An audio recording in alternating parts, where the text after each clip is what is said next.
Hello there, and welcome back to War Thunder, to the 1.95 Dev Server first iteration, and I have a very brief overlook at the new vehicles, so I will not have all that much gameplay for you, and because there is a bit that we have to look at. Again, first iteration, a lot of things should be added in the hopefully second iteration, and for my good old friend the Orange Doom exclusively, everything is subject to change. And in good old fashion, this is only a preview. So the M60A3 TTS, battle rating 9.3, which it shares with the XM1, not the greatest mobility, stock APFSDS, upgrade APFSDS, HeatFS and Hash in good old fashion. Looks cool, but I'm not a fan of the M60s. Then the Porter DD356 and rank 3, battle rating 4.3. It should be 4.7, no doubt about this, due to the firepower and the amount of torpedoes. You have 8 5-inch 38s with their usual good handling, and also 16 torpedoes. And also we have a new shell type. I am quite sure one of those two shells should be armor piercing or semi-armor piercing, but the model for both, or the symbol, is for both base use high explosive. Then let's move on to Germany, and finally Gaijin added something that is really overdue, a German light tank.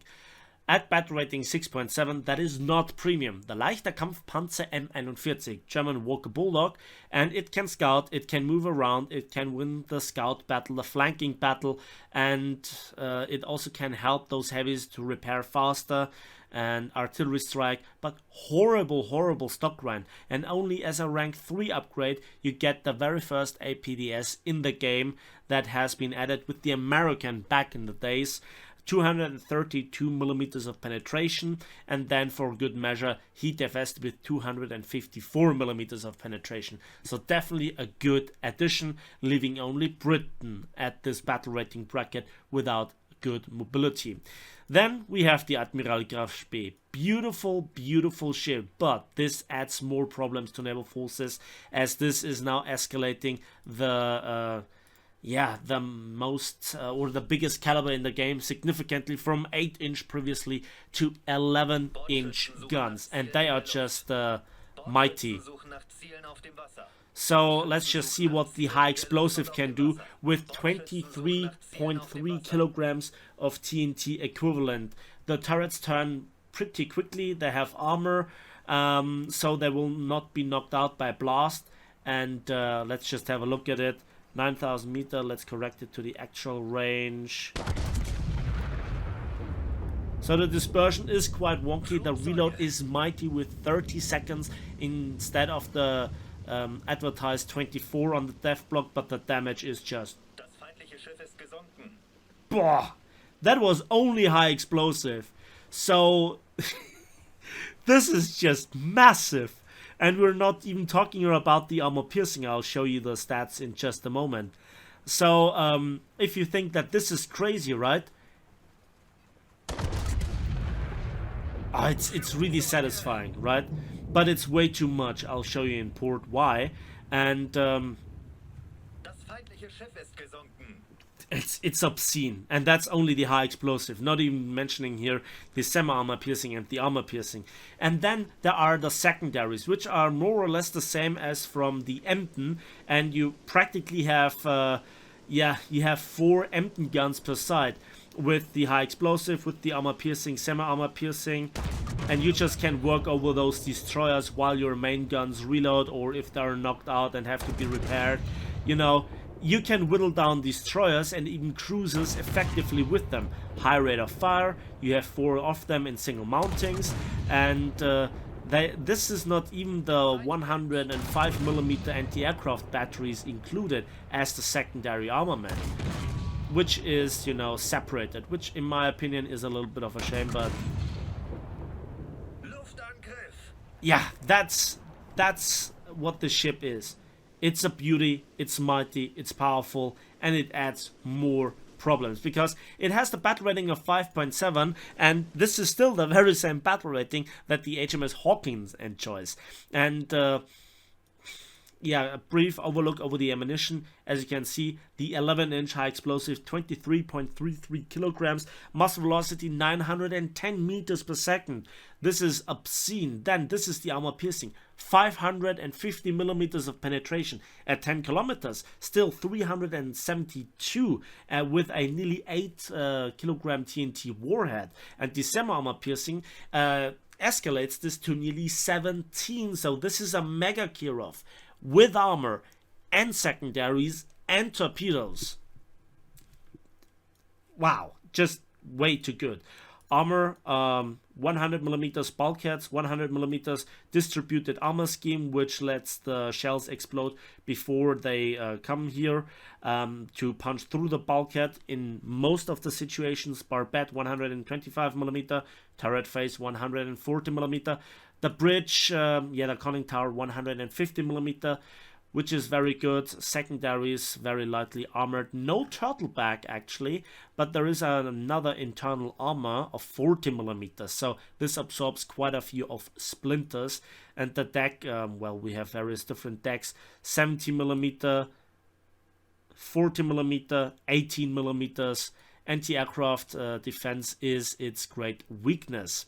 Let's move on. Admiral Hipper also saw a little bit of a buff as if needed, and that is the addition of another semi-armor piercing shell with now 5.35 kilograms of bursting charge, essentially doubling it, and the penetration is not all that much worse. Look, at 10 kilometers, it's still 223 millimeters. And this is before we come to the German premium, the Prinz Eugen. Beautiful ship. I love the red topping of the turrets with increased AA, because, you know, that's a thing as premium, and the 40 millimeters in single mountings will actually give trouble to, everything that flies. So despite not having any sort of proximity fuse shells for the heavy AA, I think this will save you more than enough. And it's distributed in single mountings all over the ship, which is really, really good. So that leaves now Germany with the by far strongest lineup. Let's move on to the Soviets, and they got nothing except that the Kirov still has its unrealistic 11-second reload. Let's move on to Britain. Good news, everyone. The Ricard 76, I hope this is how I pronounce it, is the now wheeled vehicle with the highest top speed of 120 kilometers per hour.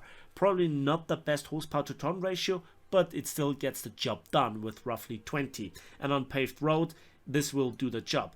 The main armament, 3-inch gun, APFSDS, a bit like an Orwell 74, but just not quite as nimble. 311 millimeters of penetration will do just nicely. And this at battle rating 8.3. It's apparently a South African originated vehicle. Britain still lacks something between 4.7 and 6.7 in my opinion, so Gaijin should just add something there because it's long overdue.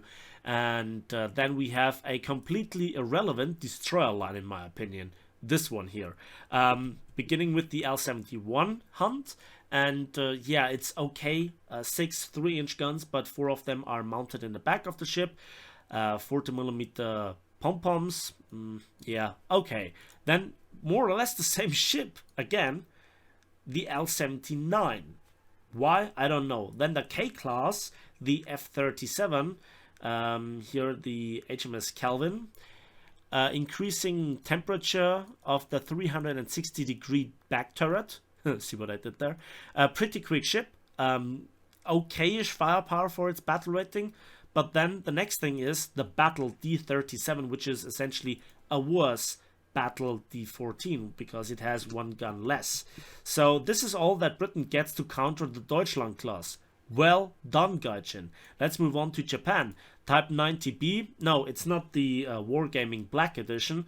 But hefty stock grind with the nerfed 120mm smoothbore heat shell, coming from 650 down to 480 millimeters of penetration. And the JM33 is a good APFSDS for 10.0, but it's only as a rank 4 upgrade. That's a hefty, badass stock grind. Then the Isuzu, interesting looking ship.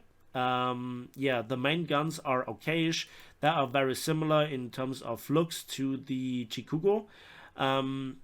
and you have 2 of them, but they overheat quite a bit. The cooldown is very long, and then you have this very derpy, what is it called, 320mm Mark 108 weapon alpha anti-submarine rocket launcher.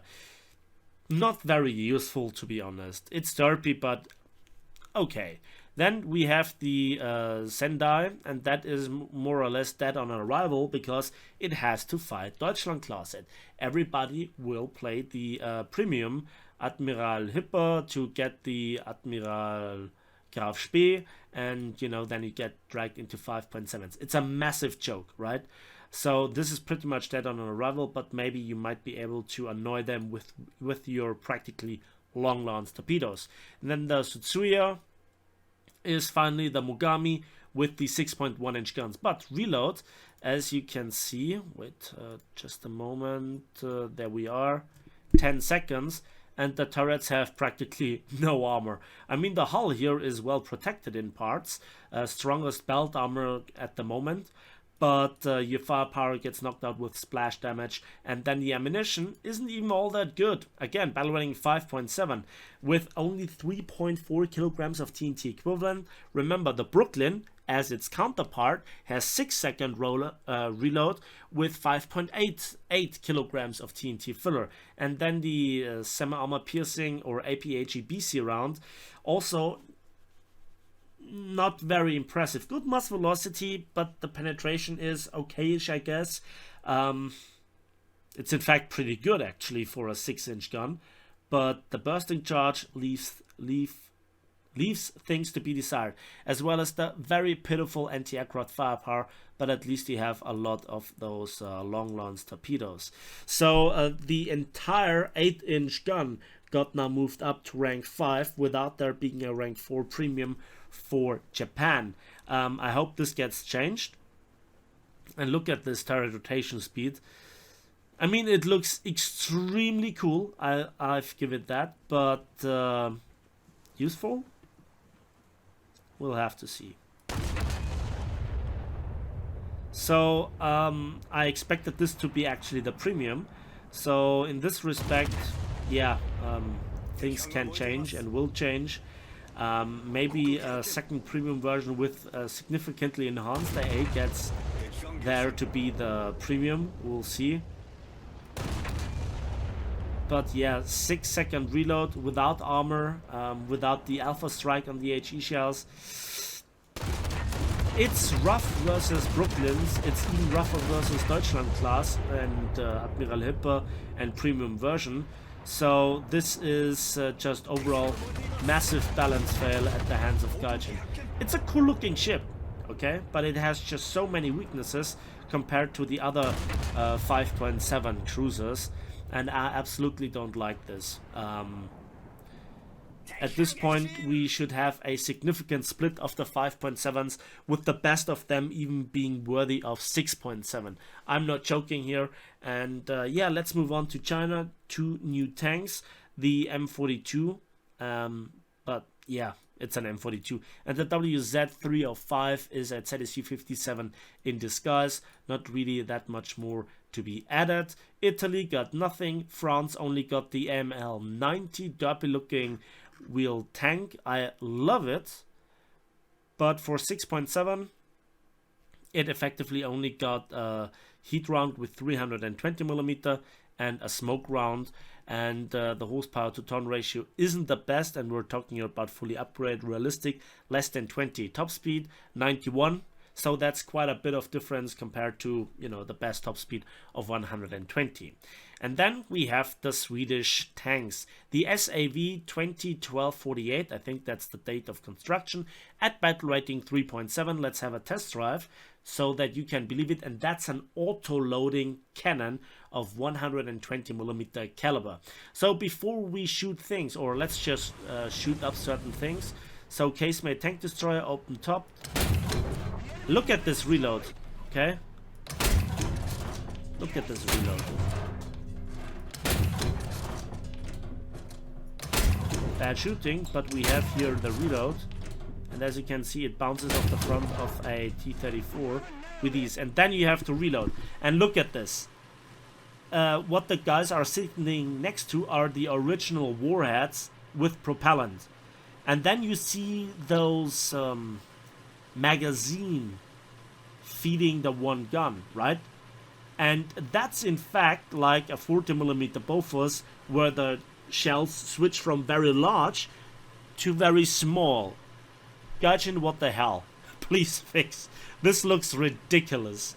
And there is no machine gun, so that's practically all that you have. This is a hit and run machine. So yeah, the high explosive sadly isn't really all that meme worthy for all that it has in terms of caliber for this battle rating. And then there is the Stridswagen 103 as a premium 7.3, and it can rotate like the VT-12. The gun is absolutely fixed, and the gun elevation or vertical guidance, if you will, of -10 and +12 degrees come from hydro-pneumatic suspension.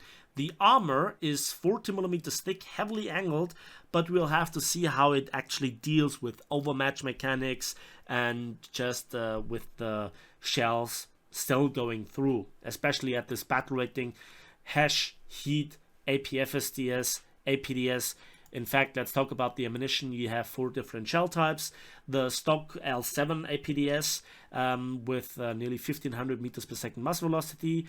Then the Hash. Then the second APDS. So that's the first tank that I think has both APDS types, because this one is the one with better penetration versus angled armor, and then a rather useless high explosive shell. Reload 4 seconds. And it's okayish in terms of mobility. Looks derpy. Yeah, the transmission is in the front. There is some inner plating, but we'll have to see how that actually works. And then there are quite a few aircraft. Some of them are good looking. I love the biplanes, can't wait to play them. No, honestly. And then we have a whole plethora of J-29 variants. The A with 20mm, the J-28B with 20mm. Let's have a pre-look. Customization. No, that's in fact a Vampire. Lol. Then the J-29F with 20mm and the J-A-29B with 20mm with the premium having 30mm, just for good measure. I have to say this aircraft is pretty cool looking, the J-32B, and yeah, 2-seater aircraft with quite a bit of modifications in terms of loadout. Well, we have 3 different loadouts with 4 air-to-air missiles. Not the best one, with only 6 Gs of maximum overload. God, it's getting late. One funny thing at the end is here the B-18B. Battle rating 3.3. And if you look at the loadout, it there got some very spicy missile with 500mm of penetration. 12 of them, in addition to some 600kg bombs. Interesting. Also those Swedish heavy machine guns of the caliber 13.2mm. We'll see how they actually work, because they look really cool.